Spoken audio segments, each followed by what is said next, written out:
च प्रणम्य शिरसा देवं गौरीपुत्रं विनायकम् भक्तावासं स्मरिन् नित्यं आयुः कामार्थसिद्धये। అనంతపుర నగర ప్రజలందరికీ శ్రీ గణేశ ఉత్సవ సమితి గాయత్రీ చౌక్ నిర్వహించు శ్రీ విశ్వావసునామ సంవత్సర గణేశ ఉత్సవమునకు Shri Shirdi Sai servicing centre, Tribhuvan multi speciality hospital మరియు శ్రీ రంగా హైటెక్ ఫార్మసీ వారి స్వాగత సుమాంజలులు.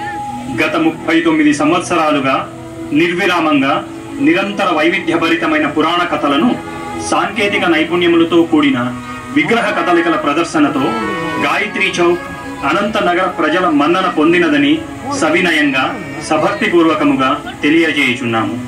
శ్రీ విశ్వావసునామ సంవత్సర గణేశ ఉత్సవంలో భాగంగా శ్రీ సుబ్రహ్మణ్యేశ్వర స్వామి వల్లీదేవిల కళ్యాణమును ఆసక్తికరమైన విగ్రహ కదలికల ప్రదర్శనచే తిలకించండి. ఒకనాడు నారదముని వల్లీమలలోని సుందర వల్లీదేవి యొక్క అద్భుత లావణ్యమును చూచి తిరుత్తడిలో ఉన్న శ్రీ సుబ్రహ్మణ్యేశ్వర స్వామికి ఆమె అందము గురించి వివరించెను. ఆమెను వివాహము చేసుకున్న సమయము ఆసన్నమైనదని సుబ్రహ్మణ్య స్వామి నిశ్చయించుకొనిది. శ్రీ సుబ్రహ్మణ్య స్వామి యుక్త వయసులో ఉన్న వేటగాని రూపంలో వల్లీదేవి చెంతకు చేరెను. వల్లీదేవి అతన్ని చూసి మొహము చిట్లించుకొనినది. వల్లీదేవిని చూచి, నీవు నన్ను ఆకర్షించుచున్నావు బాలా, ఎందుకు దూరంగా నిల్చున్నావు? తరుణ వయస్కులైన మనము చూడముచ్చట జంట కదా, రమ్ము అని వాక్చాతుర్యముతో వల్లీదేవిని ఆకర్షింప ప్రయత్నించెను. తన ఎదుట నిలుచున్నది సుబ్రహ్మణ్య స్వామి అని తెలియని వల్లీదేవి, ఓయి, నీవెవరో నాకు తెలియదు, నేను సుబ్రహ్మణ్యేశ్వర స్వామిని వివాహమాడుటకు తాపసించి ఉన్నాను అని తెలిపాను. ఎంత ప్రయత్నించినా వల్లీదేవికి తాను సుబ్రహ్మణ్యేశ్వరుడు అని తెలియజేయలేకపోవడంతో తన అగ్రజుడైన విఘ్నేశ్వరుడి ఆశీస్సులు పొందకనే ఈ కార్యము తలంచినందున అవిఘ్నమైనదని తలచి విఘ్నేశ్వరుడిని వల్లీదేవితో కళ్యాణము జరిపించమని ప్రార్థించెను.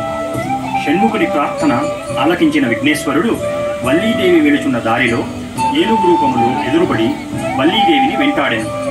వల్లీదేవి భయముతో పరుగులు తీయగా వేటగాడి రూపంలో ఉన్న సుబ్రహ్మణ్యేశ్వర స్వామిని తనను కాపాడమని కోరెను.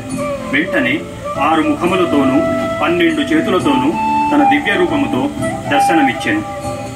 పిదప శ్రీ వల్లీదేవిని సుబ్రహ్మణ్యేశ్వరుడు వివాహమాడి నేటి తమిళనాడులోని తిరుత్తణిలో శ్రీ వల్లీ దేవసేన సమేత సుబ్రహ్మణ్యేశ్వర స్వామిగా వెలసి ప్రఖ్యాతిగాంచెను.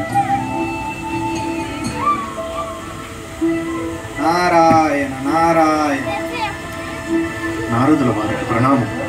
ఓ షణ్ముఖ, వల్లీమలలో నిన్ను వివాహం ఆడుటకు వల్లీదేవి ఎంతో కాలం నుండి తపస్సు చేస్తున్నది. నీవు వల్లీదేవిని వివాహం ఆడుటకు సమయము ఆసన్నమైనది. నిజమే నారదముని, నేను వల్లీదేవిని వివాహమాడి భార్యగా స్వీకరించు సమయం ఆసన్నమైనది. నేను యుక్త వయసులో ఉన్న వేటగాని రూపము దాల్చి వల్లీదేవి చెంత చేరేదు. ఓ దేవి, నీవు నన్ను ఆకర్షించుచున్నావు. తరుణ వయస్కులైన మనము చూడముచ్చటైన జంట కదా, రమ్ము, నన్ను వివాహమాడు. ఓయ్, నీవెవరో నాకు తెలియదు. నేను సుబ్రహ్మణ్య స్వామిని వివాహమాడుటకు తాపసిస్తున్నాను. నేను ఎంత ప్రయత్నించినా వల్లీదేవి నన్ను గుర్తుపట్టడం లేదు. ఏ కారణం వలనో ఈ కార్యములో విఘ్నాలు కలుగుచున్నవి. నేను ఈ కార్యమును నా అగ్రజుడైన విఘ్నేశ్వరుణ్ణి ప్రార్థించకుండా మొదలుపెట్టినందునే విఘ్నాలు కలుగుచున్నవి. ఓ అగ్రజ విఘ్నేశ్వర, నీ అనుజుడైన నా వివాహ శుభకార్యమును నీవే నిర్విఘ్నము చేయాలని ప్రార్థించుచున్నాను.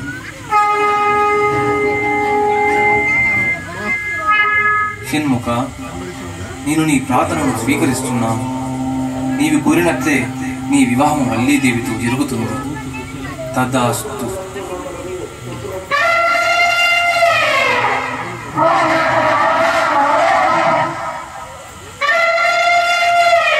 ఈ ఏనుగు నుండి నన్ను కాపాడేవారే లేరా?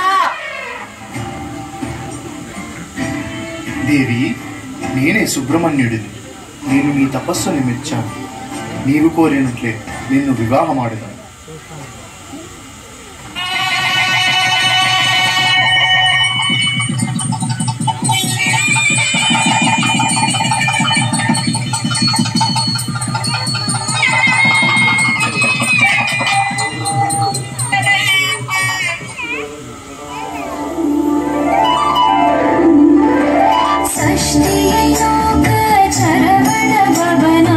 इष्टरकुदपुं सिंहदिर्वे